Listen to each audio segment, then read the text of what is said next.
नमस्कार, मैं हूं चंदन कुमार। स्वागत है आपका अंग महाजनपद के सबसे पुराने और भरोसेमंद न्यूज़ प्लेटफॉर्म अंगवानी.com पर। आज हमारे साथ बात करने के लिए हैं हिंदी सलाहकार समिति के सदस्य श्री वीरेंद्र कुमार यादव जी। वीरेंद्र कुमार यादव जी उस राजनीतिक विरासत को रिप्रेजेंट करते हैं जो हमारे अंग महाजनपद, जो कि इतना बड़ा इलाका है, उस विरासत की जन्मभूमि मुंगेर थी और कर्मभूमि गोड्डा थी। और उनका नाम है जगदम्बी प्रसाद यादव जी। जगदम्बी प्रसाद यादव जी उस समय बिहार में जनसंघ का दिया लेकर गांव-गांव घूमते थे, जनसंघ के बारे में लोगों को बताते थे, जब कोई बीजेपी का नाम लेवा नहीं हुआ करता था। 1968 से 1971 तक वो बिहार जनसंघ के अध्यक्ष रहे थे। और जब बीजेपी बनी तो बिहार बीजेपी के पहले अध्यक्ष बने 81 से 84 तक। तो वो थे जगदम्बी बाबू। वहाँ पे लोग उन्हें जगदम्बी बाबू के नाम से जानते थे। जगदम्बी बाबू का जब निधन भी हुआ 2002 में, तो उस समय प्रधानमंत्री अटल बिहारी वाजपेयी ने अपने शोक संदेश दिया और फोन करके परिवारों का, और इनको वो कोयम्बटूर के दौरे पे थे उस समय। तो कोयम्बटूर के दौरे से वहाँ से उनके शरीर को सारे सरकारी सुविधा के साथ उनके घर पे या दिल्ली, जहाँ उनका सरकारी अफसरों को हिदायत दी गई कि उनके परिवार से बात करें और वो जहाँ चाहें उनकी इच्छा अनुसार उनके पार्थिव शरीर को या तो उनके घर पहुँचाया जाए या दिल्ली, जहाँ वो लाना चाहें। राम नायक, जो कि उनके साथ पहले केंद्रीय मंत्री थे और बहुत पुराने नेता थे, उन्होंने यहाँ तक कहा कि एक हिंदी के प्रति समर्पित नेता की, मतलब इससे बड़ा कमिटमेंट क्या हो सकता है, बताइए, जिन्होंने हिंदी के प्रचार प्रसार में अपना जी जान लगा दिया हो और उनकी प्राण भी छूटते हैं उसी समय जब वो हिंदी भाषा पर एक संसदीय समिति के दौरे पे हों। तो ये विरासत था जगदम्बी प्रसाद यादव जी का, और उस विरासत को आज आगे ले जा रहे हैं उनके सुपुत्र वीरेंद्र कुमार यादव जी। वीरेंद्र जी आज भी पिताजी के निधन के बाद उसी जोश के साथ, उसी कमिटमेंट के साथ, चाहे आंध्र प्रदेश का कोई मुद्दा हो उसको तो उठाते ही उठाते हैं, लेकिन हिंदी को लेके वो काफ़ी पैशनेट, जहाँ मौका मिलता है हिंदी के बारे में, हिंदी में वो बात करना भी हिंदी में ही पसंद है। हालांकि पढ़ाई लिखाई उन्होंने अंग्रेजी स्कूल में की, लेकिन बात करना हिंदी में पसंद करते हैं, क्योंकि हिंदी से उनको लगा है। उनको लगता है कि जो पिताजी ने जो विरासत छोड़ी उसे आगे ले जाना है, हिंदी के प्रचार प्रसार में और काम करने की ज़रूरत है। और अब वो हमारे इलाके के से अंगिका की बहुत दिनों से मांग हो रही कि अंगिका को 8वीं अनुसूची में शामिल किया जाए। तो अभी उन्होंने कुछ दिनों पहले गृह मंत्री से मिलकर इस बारे में उन्होंने बात की। तो इन सब मुद्दों पर हम उनसे बात करेंगे श्री वीरेंद्र कुमार यादव जी से। तो हिंदी सलाहकार समिति के सदस्य है, इसमें हिंदी की क्या स्थिति है देश में, और क्या कितना कुछ किया है आपने और कितना कुछ करना बाकी है? सबसे पहले तो जब मैं हिंदी की बात करता हूँ, तो चूँकि हम लोग हिंदी में बात नहीं करते,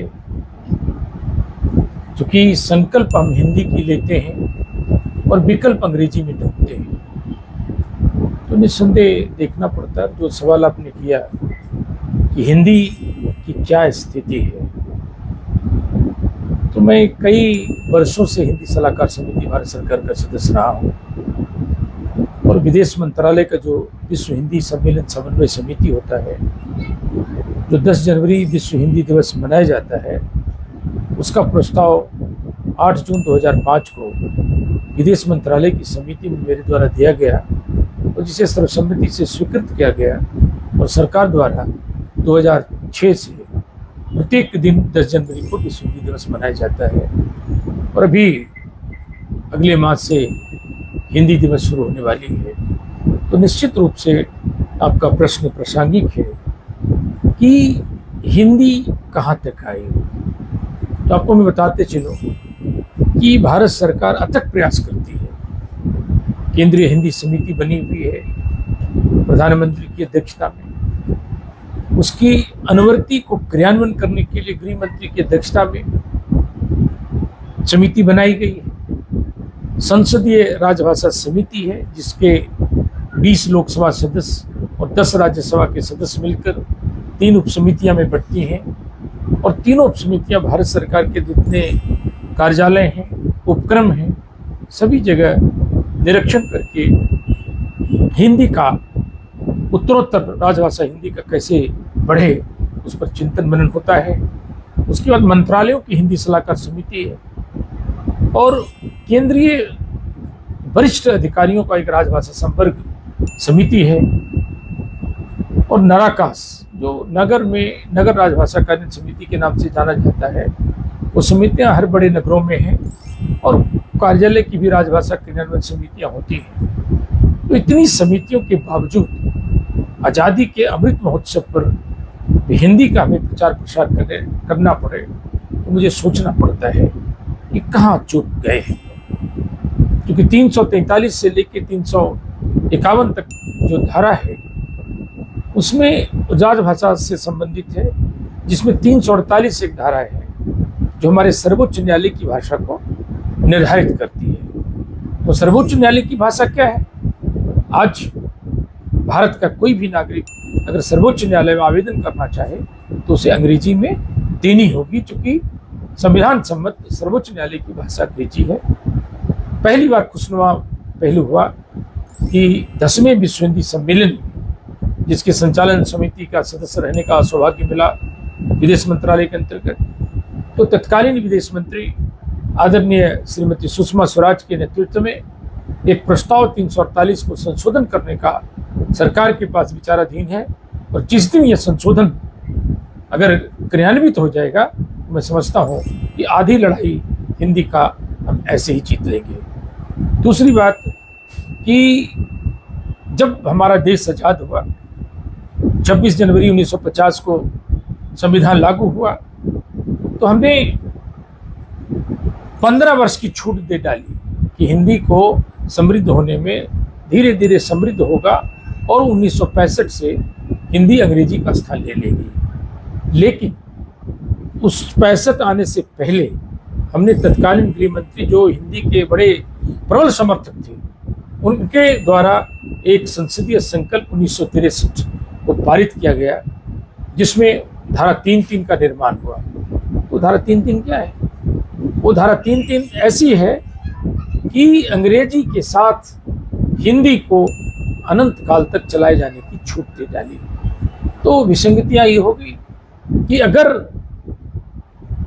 कोई भी राज्य इस देश का चाहे जब तक नहीं तब तक हिंदी सचमुच में राजभाषा तो नहीं बन सकती तो राष्ट्रभाषा क्या बन सकेगी। तो मुझे याद आता है कि रामचंद्र जी का वनवास हुआ तो अभी 14 वर्ष का था, वो ज्ञात थी मुझे।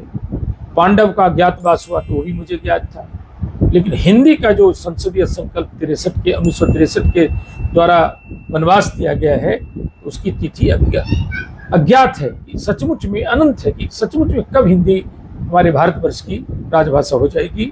इसलिए हम लोग सरकार से मांग भी करते हैं कम से कम आप एक समय सीमा तो बता दीजिए कि फलाने साल से हिंदी राजभाषा हो जाएगी, राष्ट्रभाषा फिर अपने आप बना लेंगे। आप हिंदी सलाहकार समिति के सदस्य कब से हैं? मैं तकरीबन 26 वर्षों से किसी न किसी मंत्रालय के हिंदी सलाहकार समिति का लगातार सदस्य रहा हूँ और आज भी मैं कम से 3 मंत्रालय का हिंदी सलाहकार समिति का सदस्य हूँ, रेलवे उपयोगकर्ता सलाहकार समिति का सदस्य हूँ और भारतीय सांस्कृतिक संबंध परिषद के सलाहकार समिति का भी सदस्य हूँ। तो इस नाते मुझे हिंदी के साथ संस्कृति का भी काम करना पड़ता है और जब भाषा की बात मैं करता हूँ तो मैं विश्व हिंदी सम्मेलन समन्वय समिति का सदस्य रहा हूँ। तो मुझे कभी कभी लगता है कि मैं विश्व हिंदी सम्मेलन अगर हमसे पूछ बैठे कि आप तो देश को छोड़ के विदेशों में भी हिंदी का प्रचार प्रसार करने आते हैं, तो सचमुच मुझे लगता है कि मैं उसको क्या जवाब दूंगा। अगर भारत में हिंदी नहीं होगी तो क्या विदेशों में हिंदी हो सकती है? इसलिए हम कहा करते हैं कि हिंदी को आज सिर्फ साहित्य की भाषा ही बनाने की आवश्यकता नहीं है। हिंदी को साहित्य से आगे ले जाकर ज्ञान ही नहीं, विज्ञान की भाषा, शासन की भाषा, प्रशासन की भाषा, न्याय और न्यायालय की भाषा बनाने की आवश्यकता है। तभी हम भारत के आंगन में नवान का उत्सव देखेंगे और हिंदी का तुलसी दल पल्लवित होते देखेंगे। तो निश्चित रूप से इसके लिए राष्ट्रीय सोच बनाने की आवश्यकता है और मानसिकता बदलने की आवश्यकता है। जैसा कि आपने कहा कि आप इतने सालों से हिंदी सलाहकार समिति के सदस्य हैं और हम लोगों ने देखा भी है कि आप हिंदी के प्रचार प्रसार के लिए काफ़ी सालों से काम कर रहे हैं, कई पत्रिकाएं निकालते हैं, कोई संगोष्ठी का आयोजन करते हैं। तो क्या ये हम जान सकते हैं कि आखिर हिंदी के प्रति आपका ये इतना रुझान या रुचि में क्या कोई कारण था या कोई बचपन से कुछ ऐसा था? तो हिंदी के प्रति इतना आज जबकि लोग अंग्रेजी के पीछे दीवाने होते हैं, अंग्रेजी पढ़ना है, बोलना है, आप हिंदी के लिए इतना मतलब कैसे? देखिए, दो मूलभूत कारण हमारे जिंदगी में आए। एक तो मैं दिल्ली के मॉडर्न स्कूल में पढ़ा हूँ, जहाँ अंग्रेजी का वातावरण ही था। तो सचमुच में एक पत्रिका वहाँ निकलती थी, संदेश, जो सिर्फ अंग्रेजी में निकलता था, और मैं छात्रावास में रहता था। तो कुछ हिंदी भाषी छात्रों को जो उत्तर प्रदेश, बिहार, मध्य प्रदेश से थे, उनको मैंने ये चर्चा की। तो हम लोग एक प्रतिनिधिमंडल बना करके तत्कालीन प्रधानाचार्य से मिला। तो मैंने उनको मांग किया कि आप संदेश को दुभाषा निकालें, आधा अंग्रेजी करें और आधा हिंदी करें। तो बहुत ही सहानुभूतिपूर्वक प्रधानाचार्य महोदय ने सुना और तत्कालिक आदेश दिया कि ऐसा होगा, और ऐसा होने लगा।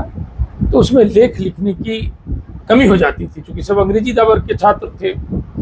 तो मैं जब वहाँ देखा तो उस समय से मैं लिखना भी शुरू किया, और मुझे लेखकीय देन देने का उस संदेश पत्रिका का बहुत महत्वपूर्ण योगदान है कि मैं तब से लिखना शुरू किया। तो मैं लिखता ही रहा, और कब मैं लेखक बना, कवि बना, और बहुत भी समयसात्मक लेख लिखने लगा। तो वहाँ से मैं शुरुआत किया। और जो महत्वपूर्ण बात है, उसी समय सन 80-81 की बात होगी, तो एक बस स्टैंड पे एक जापानी छात्र को मैंने फर्राटेदार हिंदी बोलते हुए सुना। तो मुझे भरवश रोका नहीं गया। मैं उससे पूछा कि तुम इतनी अच्छी हिंदी कैसे बोल रहे हो? तब बताया कि मैं, आपकी सरकार विदेशियों को हिंदी सिखाती है, तो केंद्रीय हिंदी संस्थान जो है वो हिंदी सिखाती है, और मैं अपने पिताजी से आज्ञा लेकर के यहाँ सीखने आया।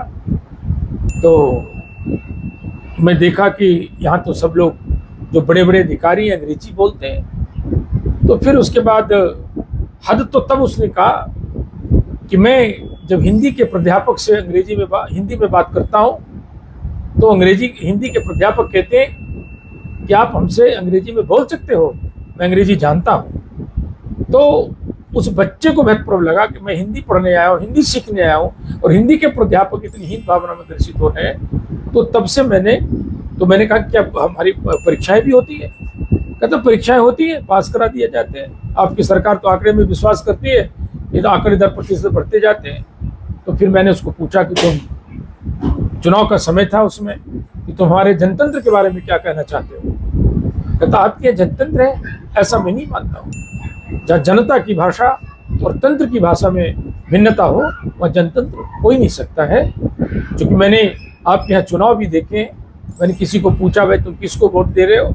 तो कोई कहता मैं पंजाब में कर रहा हूँ, कोई कमल को वोट दे रहा हूँ, साइकिल को दे रहा हूँ। तो मैंने पूछा, मैं ये नहीं पूछ रहा मैं किस उम्मीदवार को दे रहे हो? कहता मुझे ये नहीं पता, जहाँ मलाना ठप्पा लगाना है। तो मैं इसे कैसे इसको जनतंत्र मान लूँ? एक बात ये थी। और दूसरी बात जो प्रेरणापद बात हुई कि मेरे पिताजी स्वर्गीय जगदम्बी प्रसाद यादव केंद्र में मंत्री थे, उसके बाद 22 साल सांसद रहे। तो वो संसदीय राजभाषा समिति के सदस्य के रूप में बहुत सालों तक काम किया। बहुत नज़दीक से उस काम को देखने का मौका मिला, मुझे समझने का मौका मिला। और उनकी मृत्यु भी संसदीय राजभाषा दौरान के बैठक के दौरान सुदूर दक्षिण में कोयम्बटूर में हुआ। तो ये जो प्रेरणा चीज़ मिला वहाँ से, तो मुझे लगा कि मुझे हिंदी के लिए और राजभाषा हिंदी के लिए कुछ करना है। और तब से मैं जो राजनीति क्षेत्र से हमें समय मिलता है, उसको मैं हिंदी के काम में झोंक देता हूँ, चाहे देश में हो और विदेश में हो, ये मैं करता रहता हूँ। और दूसरी बात जो मैं करना चाह रहा हूँ कि एक व्यक्ति को मैं इस अवसर पर अवश्य याद करता हूँ, वो है राजनीति के शिखर पुरुष, भारत रत्न, भारत के पूर्व प्रधानमंत्री अटल बिहारी वाजपेयी।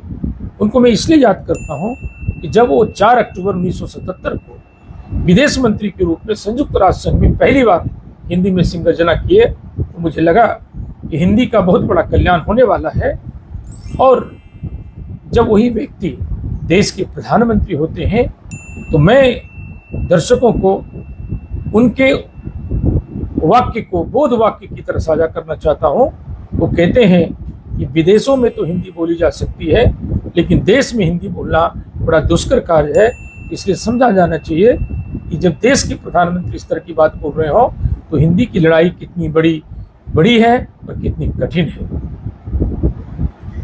अभी इन्होंने वीरेंद्र जी ने जिक्र किया कि उनके पिताजी के बारे में मैं बता दूं कि हम वहाँ पे लोग उन्हें जगदम्बी बाबू कहते थे।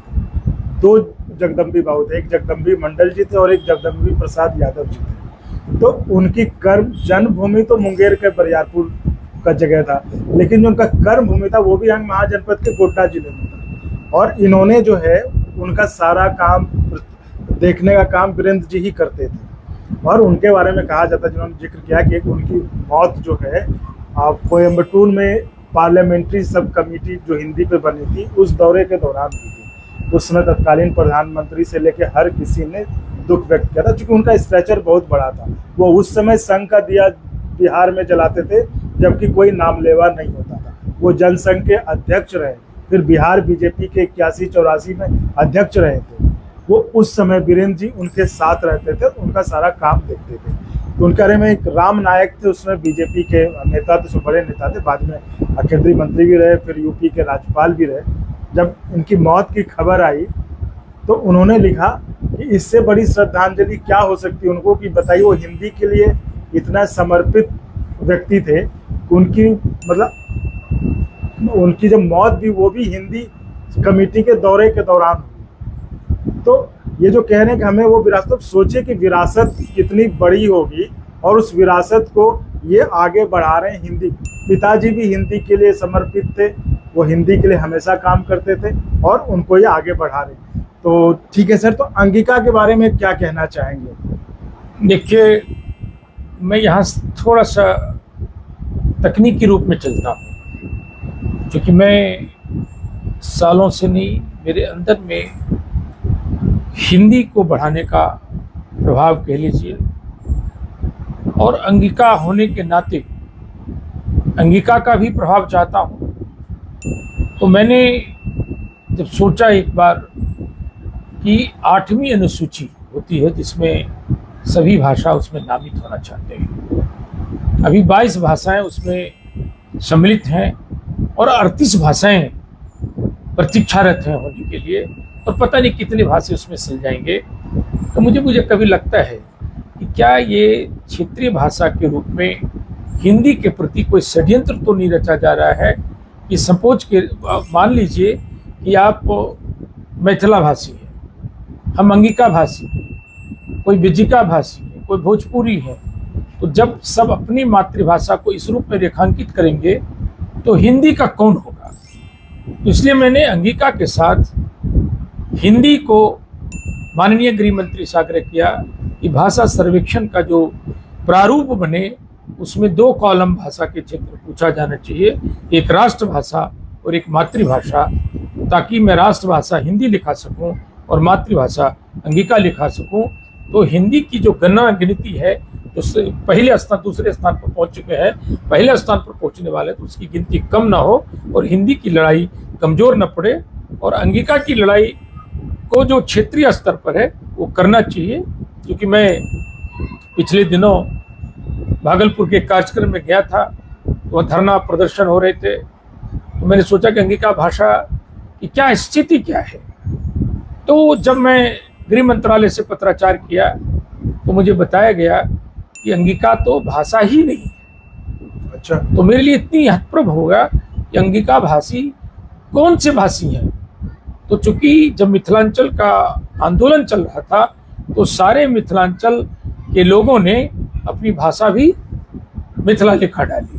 तो जो अंगिका भाषी क्षेत्र है वहाँ की भाषा भी मिथिला है। तब मैंने गृह मंत्री को लिखा और भी लोगों ने को प्रेरित किया कि कम से कम अंगिका भाषा बने और अंगिका एक सशक्त रूप में ले और उसके बाद आंदोलन को प्रारूप करें।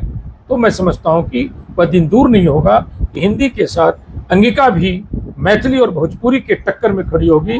और मैं अंगिका परिषद भी बना, लेकिन उस सूक्ष्मता सघनता से चला नहीं पाया। तो मैं चाहता हूँ एक राष्ट्रभाषा आयोग बने केंद्र के स्तर पर, और एक राजभाषा आयोग बने जो राज्य की भाषाओं को उचित गणना करके और उसके प्रभावशाली बनाने में काम करे। इसके लिए मैं अंगिका भाषी को जो आंदोलनरत हैं उनको बधाई भी देता हूँ, प्रोत्साहन भी देता हूँ और उनका सहयोग करने का प्रण भी लेता हूँ। ये आप बहुत मतलब आश्चर्यजनक बात बता रहे हैं कि अंगिका उस सूची में है ही नहीं भाषा के रूप में। जी, तो यानी कि ये जो लड़ाई चल रही, जो आंदोलन चल रहा है हमारे अंग महाजनपद के इलाके में, अंगिका को 8वीं जो कहिए वहाँ जो लोग मांग करते हैं कि 8वीं अनुसूची में शामिल कर लें या अंगिका को एक राजभाषा का दर्जा मिले, तो फिर तो ये कहीं टिकता ही नहीं है। नहीं, एक त्रुटि हुई है, उस त्रुटि को सुधारा जा सकता है, उसके लिए हम लोग प्रयासरत हैं। और जब त्रुटि सुधर जाएगा तो 8वीं अनुसूची के लिए भी हम लोग जोरदार मांग करेंगे, कर भी रहे हैं। लेकिन उसके साथ साथ दोनों कार्रवाई हम लोग शुरुआत किए और ये जानकारी बहुत सारे लोगों को हो चुकी है, जो आंदोलनरत हैं, जो शिक्षाविद हैं, जो पत्रकार हैं, चाहे हिंदी के चाहे भाषा के अंगिका के सेवी हैं, उन सबको ये जानकारी हो चुकी है। ये खुशनुमा पहलू है ताकि इसको और हम लोग बढ़ेंगे। तो आपने बताया कि आप इस मुद्दे को लेकर जो है गृह मंत्री से मिले और उनसे दरख्वास्त भी की आपने कि इसको सही किया जाए, उसमें राजभाषा और राष्ट्रभाषा का कॉलम अलग है। ये आप कब मिले थे और कब आपने इसको लेकर? ये मैं कई साल से लड़ाई लड़ रहा हूँ। ये जब से भाषा, ये करीब 4 साल 5 साल जरूर हो गया है, ये जब से आया है कि भाषाई सर्वेक्षण होगा तभी से मैं सजग हूँ इसके ऊपर। ये चीज़ नहीं होगा तो हम हिंदी की लड़ाई हार जाएंगे और हिंदी को क्षेत्रीय भाषा से लड़ाने की सेटिंग तो चला जाएगा, वो अंग्रेजी वाले सफल हो जाएंगे। ये मैं नहीं होने दूंगा। इसलिए मैं क्षेत्रीय भाषा वाले को और हिंदी भाषी को दोनों को इस चीज़ को समझा रहा हूँ। ये दोनों चीज़ हमारा एक है। हिंदी और क्षेत्रीय भाषा में कोई दुराव नहीं है, कोई विरोधाभास नहीं है, दोनों एक दूसरे का पूरक है। इसलिए हिंदी रहेगी, अंगिका रहेगी, अंगिका मैथिली बज्जिका और अन्य क्षेत्रीय भाषा रहेगी तो हिंदी सशक्त होगी। ये दोनों में अनुसराय संबंध है। एक सवाल में चलते थे, अगर आप कहें तो मैं राजनीति से पूछ लूँ आपसे। आप जिस राजनीतिक विरासत को संभालते हैं, जो आपके पास है, वो शायद ही मुझे लगता है आज बहुत ही गिने चुने या बहुत ही कम ही बीजेपी नेताओं के पास हो। आपके पिताजी जगदम्बी प्रसाद यादव जी, उस समय बीजेपी जो पहले जनसंघ हुआ करता था, उस जनसंघ के अध्यक्ष थे। उसमें कोई नहीं होता था जो कि जनसंघ के बारे में प्रचार करे या जनसंघ, और उसमें आपने 68 से मैं कह रहा हूँ 68 से 71 तक 68 से 71 तक जनसंघ के बिहार जनसंघ के अध्यक्ष। उसके बाद वो 81 से 84 तक बिहार भाजपा के प्रथम अध्यक्ष रहे बीजेपी के। तो आप ऐसी विरासत को आगे लेकर चले, तो आपकी जो स्थिति है अभी पार्टी में, क्या आप उससे संतुष्ट हैं या आप कुछ चाहते हैं और कुछ आपको मिलना चाहिए था जो नहीं मिला? देखिए, हमारी पार्टी एक कार्यकर्ता को भी प्रधानमंत्री तक बनाती है। मैं उस सोच से चलता हूँ कि जब उपयोग होगा हमारा तो पार्टी करेगी। मैं अपना काम करता रहता हूँ। मैं 5 बार प्रदेश कार्य समिति का सदस्य रहा हूँ, 3 बार राष्ट्रीय परिषद का सदस्य रहा हूँ, राष्ट्रीय कार्य समिति किसान मोर्चा का सदस्य रहा हूँ और प्रदेश परिषद का सदस्य तो रहा ही हूँ। मैं दर्जनों मंत्रालय की हिंदी सलाहकार समिति में लगभग 26 वर्षों से काम करता रहा हूँ। इसलिए मुझे जो राजनीति का काम देता है, पार्टी काम देता है, वो भी करता हूँ और उससे जो समय मिलता है उसको हिंदी के काम में झोंक देता हूँ। क्योंकि पार्टी जब उपयोगी समझेगी या जब उसको लगेगा, उसमें पार्टी के काम करता ही रहता हूँ। जो दायित्व देगा उसको करने में मैं तत्पर हूँ और मैं संतुष्ट भी। नहीं, ये सब तो ठीक है वीरेंद्र जी कि आप यहाँ सलाहकार समिति में हर जगह ठीक है, लेकिन जिनके पिताजी इतने बड़े नेता हों बीजेपी के और जनसंघ के, जब बीजेपी नहीं थी तब के, और वो 5 बार सांसद रह चुके हों, केंद्रीय मंत्री रह चुके हों, ऐसे कितने उदाहरण आज के समय में है जो नेता पुत्र होने का आज केंद्रीय मंत्रिमंडल में भी हैं। तो क्या ऐसा नहीं लगता कि आपको भी जो है नहीं कुछ तो पार्टी का टिकट विधानसभा या लोकसभा से चुनाव लड़ाया जा सकता था आपको भी मंत्रिमंडल में जगह मिल सकती थी। और ऐसा नहीं कि आप पढ़े लिखे नहीं, आपके पास सब कुछ है, विरासत भी है, शिक्षा भी है, और आप पार्टी के कमिटेड कार्यकर्ता के रूप में आप काम भी कर रहे हैं। मुझे लगता है 25-26 साल से तो आप लगे ही हैं पार्टी में। देखिए, हमारी पार्टी में ये आपने जो कहा सही है कि मुझे 2 स्तर पर प्राप्त है। सोशियोलॉजी में एक एस्क्राइब्ड स्टेटस होता है, एक अचीव्ड स्टेटस होता है। तो मुझे एस्क्राइब्ड स्टेटस भी है जो मेरे पिताजी के विरासत से मिला है, और मैंने जो हासिल किया वो अचीव स्टेटस भी है जो मैंने पार्टी के लिए काम किया है। फिर भी मैं समझता हूँ कि कहीं पार्टी को लगता हो, क्योंकि हमारी पार्टी परिवारवाद की पार्टी नहीं है, ये हम साक्षात देखते हैं। अगर परिवारवाद की पार्टी होती तो पिताजी का देहांत सांसद रहते हुए 2002 में हुआ था, तो चुनाव में जैसे अनुकंपा पे टिकट मिलता उसी समय दे दिया जाता। लेकिन पार्टी ने का जो सोच है काम करने के लिए देता, तो काम करता रहता हूँ, उसकी चिंता नहीं करता हूँ कि पार्टी कब टिकट देगी या नहीं देगी, इसके पर मैं विचार भी नहीं करता हूँ। ये परिवारवाद सिर्फ आप ही के केस में लागू होता है कि पार्टी में परिवारवाद नहीं है, जबकि इतने नेता पुत्र हैं, सब टिकट लेके सब आज मंत्री भी बने हुए हैं। हो सकते हैं वो हमसे ज्यादा काबिल हो। ऐसा तो नहीं कि अपना दिल बहलाने के लिए ख्याल अच्छा है, ये वाली कहावत तो नहीं। आप नहीं, दिल बहलाने की बात, जिसको काम की कमी होती है वो दिल बहला सकते हैं। मैंने पहले भी कहा जो काम मिलता है उसको मैं रचनात्मक काम में लगा देता हूँ। पार्टी का काम हो, हिंदी का काम हो, सरकार का काम हो, सलाहकार का काम हो, देश में काम हो, विदेश में काम हो, उसके लिए मैं जगह छोड़ता ही नहीं कि पार्टी को जब जरूरत होगा तो ले लेगा, नहीं जरूरत तो मैं अपना काम करता रहता हूँ। वीरेंद्र जी, हमारी इतनी बात हुई और आप जो है करीब 20 से 25 देश का दौरा भी कर चुके हैं, घूम चुके हैं, वहाँ भी आप गए होंगे, देखेंगे वहाँ के युवाओं को। तो आपको क्या लगता है हमारे आंध्र प्रदेश के जो युवा हैं उनको कुछ संदेश देना चाहेंगे? देखिए, यहाँ जो अपने मूल प्रश्न उठाया कि विदेशों में मैं हिंदी सिखाने जाता हूँ और देश के बच्चे उससे अनभिज्ञ रहते हैं, प्रभावित नहीं होते हैं हिंदी या अंगिका से, तो उसके क्या कारण है? कारण ये है कि हम अंग्रेजी पढ़ते क्यों हैं? हम अंग्रेजी इसलिए पढ़ते हैं, यहाँ मैं सरकार का थोड़ा दृष्टिगत दोष देखता हूँ। सरकार ने उच्च शिक्षाओं में अंग्रेजी को शिक्षा से, दीक्षा से, परीक्षा से, नौकरी से, प्रतिष्ठा से, सम्मान से, पैसा से जुड़े हुए हैं। तो मैं सरकार से मांग भी करता रहता हूँ कि आप उच्च शिक्षाओं में भारतीय भाषा और हिंदी का विकल्प दे दें। अभी सरकार ने नई शिक्षा नीति लाई है, बहुत तो स्वागत योग्य कदम है, लेकिन अगर वो लागू हो जाती तो क्रांतिकारी कदम है। लेकिन उसको सख्ती से लागू करने की आवश्यकता है।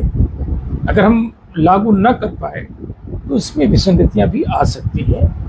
लेकिन हमारे यशस्वी प्रधानमंत्री इसके लिए बहुत ही पुरजोर समर्थन के साथ जुड़े हुए हैं कि ये तकनीकी शिक्षा भी हिंदी में हो।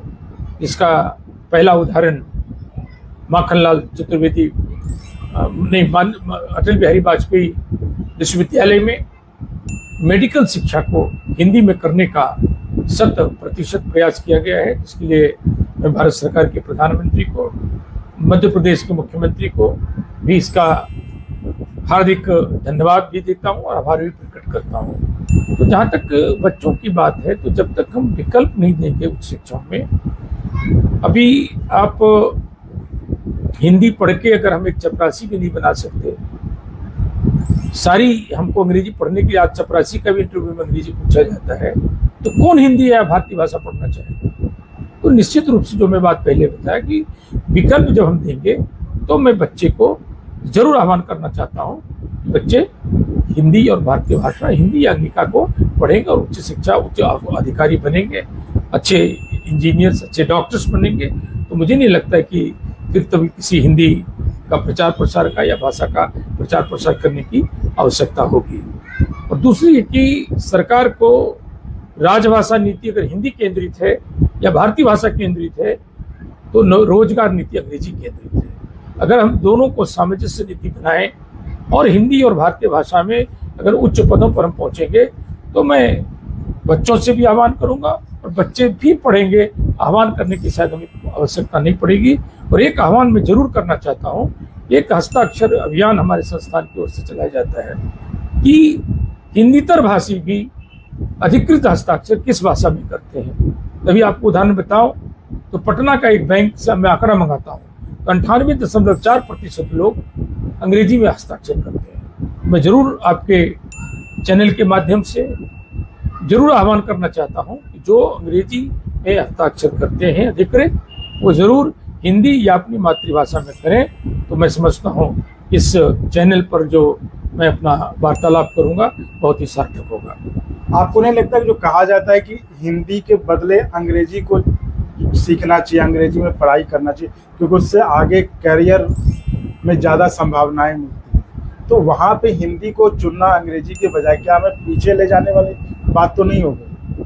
नहीं, मैं तो पहले कहा ना कि कोई भी चीज़ को अगर हम रास्ता नहीं देंगे, बच्चे अगर ये नहीं समझेंगे कि हम हिंदी और भारतीय भाषा से आगे जा सकेंगे तो अंग्रेजी पढ़ने के लिए बाध्य किया जाता है। ये तो सरकार को एक स्थिर पूर्वक होकर के एक निर्णय लेना पड़ेगा। क्योंकि मैं आपको एक उदाहरण देकर बताना चाहता हूँ कि जब हमारा देश आज़ाद हुआ तो हमने बताया था कि 15 वर्ष का छूट लिया और अनंत काल तक चला गया, हिंदी राजभाषा बनने से रह गई। तो कमाल पाशा तुर्की में जब आज़ाद हुआ तो कमाल पाशा भी वहाँ के अधिकारियों को बुला के पूछा कि तुर्की जो है भाषा कब तक हमारे देश में लग जाएगी। तो अधिकारियों ने बोला कि 10 वर्ष लगेंगे, 15 वर्ष लगेंगे, 5 वर्ष लगेंगे। तो उन्होंने छूट नहीं दी। उन्होंने कहा कि जब कल 10 बजे कार्यालय आए तो समझें कि हमारे देश को आज़ाद हुए 25 वर्ष पूरा हो गया और तुर्की लग जाना चाहिए, तो लग गया। तो दृढ़ इच्छा शक्ति की आवश्यकता है और लोगों को भी मानसिकता बदल के राष्ट्रीय सूत्र बनाने की आवश्यकता है कि कम से कम हस्ताक्षर हम नहीं कर सकते तो हिंदी की बड़ी बड़ी बात या अंगिका की बड़ी बड़ी बात क्या करेंगे। बहुत चूँकि अंगिका की बात अगर हो तो थोड़ा लगले कि हमरा अंगिका में भी बात करे चाहिए, क्योंकि अंगिका में जे साहित्य बने छे 2-4 लोग छे, लेकिन उसके ओकरो इतिहास के भी उजागर करे के आवश्यकता छे। नहीं तो अगर नहीं आवश्यक छे तो जना मैथिल के बड़ा बड़ा लेखक छे ओकरा बारे में जाने चाहिए। तो उस तरह के जे गढ़ल या इतिहास से परिप्रेक्ष अंगिका के साहित्यकार हो गए या हिंदी से भी हो गए तो ओकरा खोज करके अंगिका भाषी लोगों के बीच में लाने की भी जरूरत है। और बहुत समृद्ध इतिहास से अंगिका के वाली को खोजी के और उजागर करी के और जन जन में एकरा फैलावे के छे। तो निश्चित रूप से हिंदी के साथ अंगिको भाषा के परचम लहरते ये हमारा आशा है। वीरेंद्र जी, आपका बहुत बहुत धन्यवाद हमसे बात करने के लिए। और एक बात जो बहुत अच्छी लगी कि आप अंगिका के लिए भी उतनी ही कोशिश और प्रयास कर रहे हैं जितना आप हिंदी के लिए कर रहे हैं, और उम्मीद है कि आपके प्रयास को आगे और भी सफलता मिलेगी और अंगिका भी एक दिन राजभाषा के रूप में दर्जा प्राप्त करेगी। धन्यवाद। धन्यवाद और नमस्कार।